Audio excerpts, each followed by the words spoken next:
প্রিয় BA second সেমিস্টারের ছাত্রছাত্রীরা, তোমাদের যাদের হিস্ট্রি জেনারেল পেপার রয়েছে, যারা তোমরা হিস্ট্রি জেনারেল পেপারে চুজ করেছো, মেজর এবং মাইনর পেপার উভয়েরই যাদের হিস্ট্রি রয়েছে, যারা অনার্সেও চুজ করেছো, তারাও এই ভিডিওটি দেখতে পারো। তবে বিশেষ করে আমি এটি এমডিসি এবং ডিএসসিসি যারা রয়েছে তারা এটা ফলো করতে পারো, তাদের জন্য বিশেষ করে বানিয়েছি।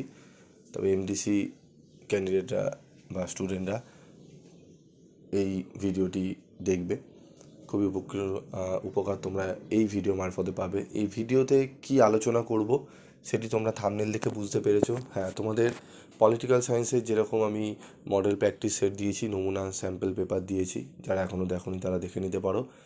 তো তোমাদের এই ভিডিওতে আমি তোমাদের একটি মডেল স্যাম্পল পেপার নিয়ে আলোচনা করব।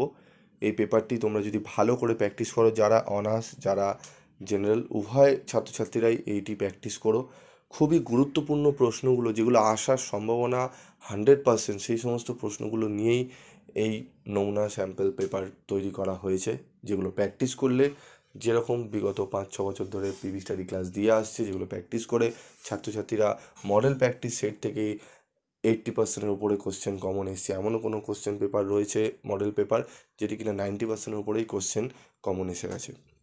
তো এগুলো একটু প্র্যাকটিস করবে এবং তোমাদের অবশ্যই লাস্ট মিনিটে সাজেশান দেবো। যারা বেশি কোশ্চেন পড়তে চাও অবশ্যই সেগুলো দেবো, এবং স্টাডি মেটেরিয়াল সংগ্রহ করতে চাইলে তোমরা সংগ্রহ করতে পারো, কারণ পিভি স্টাডি ক্লাসের চেয়ে কম রেমুনারেশনে তোমাদের কোনো জায়গায় তোমরা কিন্তু স্টাডি মেটেরিয়াল পাবে না, এবং সেগুলোর উত্তর টাইপ করা থাকবে এবং সেখানে বিভিন্ন প্রশ্নের অথবা দিয়ে কি প্রশ্ন থাকে সেগুলো অবশ্যই সেখানে থাকবে।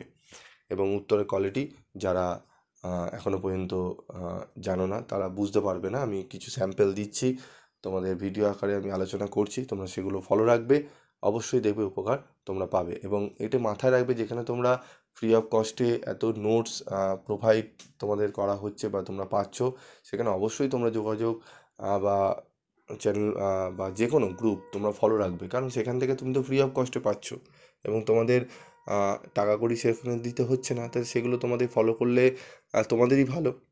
ঠিক আছে, তো এগুলো একটু মাথায় রাখবে। তো দেখো, social formation and culture patterns, ঠিক আছে, আমাদের যে ইতিহাস রয়েছে এখানে 75 মার্কসে আমাদের কোশ্চেন হবে। তো তোমাদের MDC-CC2 যাদের অনার্স রয়েছে তাদের DSCC2, ঠিক আছে। এখানে আমি পেপার কোডটি দিয়ে নিই, কারণ বিশেষ করে এটি MDC এবং মাইনরের ক্ষেত্রে। তো দেখে নাও, প্রথমে আমাদের থাকবে প্রথম একের দাগে 3টি প্রশ্নের উত্তর দাও। 5 নম্বরে 3টি প্রশ্নে আমাদের করতে হবে। সেক্ষেত্রে আমাদের কী কী প্রশ্ন অ্যাটেন্ড করতে হবে সেটি দেখে নেব, বা কোন কোন প্রশ্নগুলো আমরা গুরুত্ব সহকারে করব। প্রথম প্রশ্ন হচ্ছে, নব্য প্রস্তর যুগের বৈশিষ্ট্য বা সংস্কৃতি আলোচনা করো। প্রাচীন মিশরের স্থাপত্য সম্পর্কে আলোচনা করো।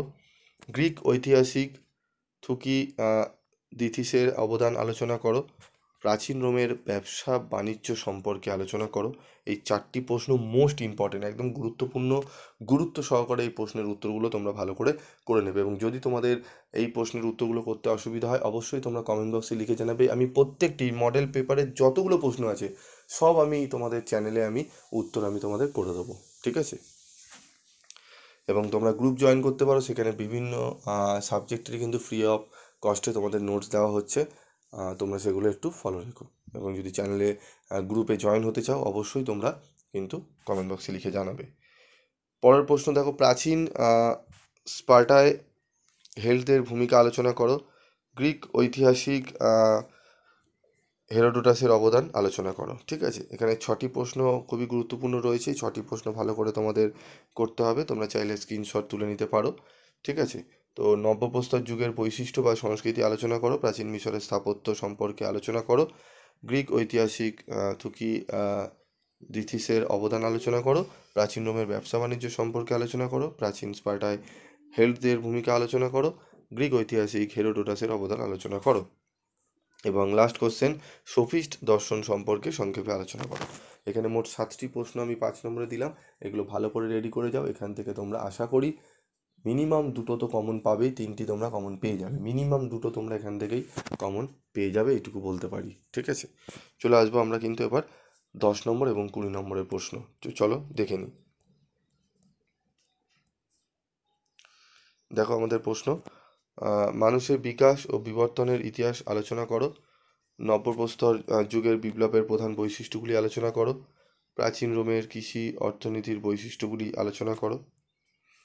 প্রাচীন গ্রিসের দাস ব্যবস্থা সম্পর্কে একটি নিবন্ধ লেখো। এই 4টি প্রশ্ন খুবই গুরুত্বপূর্ণ, 4টি প্রশ্ন খুব ভালো করে তোমাদের করতে হবে। চলে আসবো আমরা পরবর্তী প্রশ্ন। 3-এর দাগে 2টি প্রশ্নের উত্তর দাও 20 নম্বরের। এখান দিয়ে দেখো কী প্রশ্ন পড়বো। প্রাচীন গ্রিসে ট্র্যাজিক নাটকের বিকাশের ধারাগুলি আলোচনা করো। প্রাচীন রোমের দাস ব্যবস্থা সম্পর্কে আলোচনা করো। খুবই গুরুত্বপূর্ণ প্রশ্ন। পুরাতন প্রস্তর বা প্রাচীন প্রস্তর যুগের প্রধান বৈশিষ্ট্যগুলি লেখো। প্রাচীন গ্রিসের পলিসগুলির বৈশিষ্ট্য ও পতনের কারণগুলি আলোচনা করো। এবং আরেকটি এক্সট্রা কোশ্চেন এখানে দেওয়া রয়েছে, মানব সভ্যতায় লৌহ প্রযুক্তির আবিষ্কার সংক্রান্ত বিতর্ক আলোচনা করো। এই যে তোমাদের এখানে 5টি প্রশ্ন এবং উপরে আমি তোমাদের 4টি প্রশ্ন, টোটাল 9টি প্রশ্ন বড় প্রশ্ন দিয়েছি। এগুলো প্রত্যেকটাই তোমরা 20 নম্বর হিসাবেই পড়বে, কারণ কোনগুলো 10-এ দেবে এগুলো আইডেন্টিফাই করা খুবই টাফ। হয়তো এমন হতে পারে উপরে 10গুলো তোমাদের কিন্তু 15তে বা 20তে চলে আসতে পারে। তো এগুলো একটু মাথায় রাখবে, বড় হিসাবে একটু পড়ে যাবে, ঠিক আছে? কম মার্কসের দিলে বা ছোটো প্রশ্ন দিলে তোমরা সেগুলোকে ছোটো করে অনায়াসে লিখে নিতে পারবে। তবে এই 9টি প্রশ্ন তোমাদের অত্যন্ত গুরুত্ব সহকারে করবে। এই 9টি প্রশ্ন যদি ভালো করে তোমরা করে নাও, এখান থেকে তোমরা বহু প্রশ্ন কিন্তু কমন পাবে, এটুকু বলতে পারি। আজকের মতো ভিডিওটি শেষ করব। দেখা হবে পরবর্তী ভিডিওতে। তোমাদের আর কোন কোন সাবজেক্টে এরকমই স্যাম্পল পেপার লাগবে বা সাজেশান লাগবে, তোমরা অবশ্যই আমাকে কমেন্ট বক্সে লিখে জানাবে। আমি চেষ্টা করব সেই সমস্ত পেপারের সাজেশানগুলো তোমাদের রেডি করে দেওয়ার। আজকের মতো এটুকুই। দেখা হচ্ছে পরবর্তী ভিডিওতে। সকলে ভালো থেকো, সুস্থ থেকো।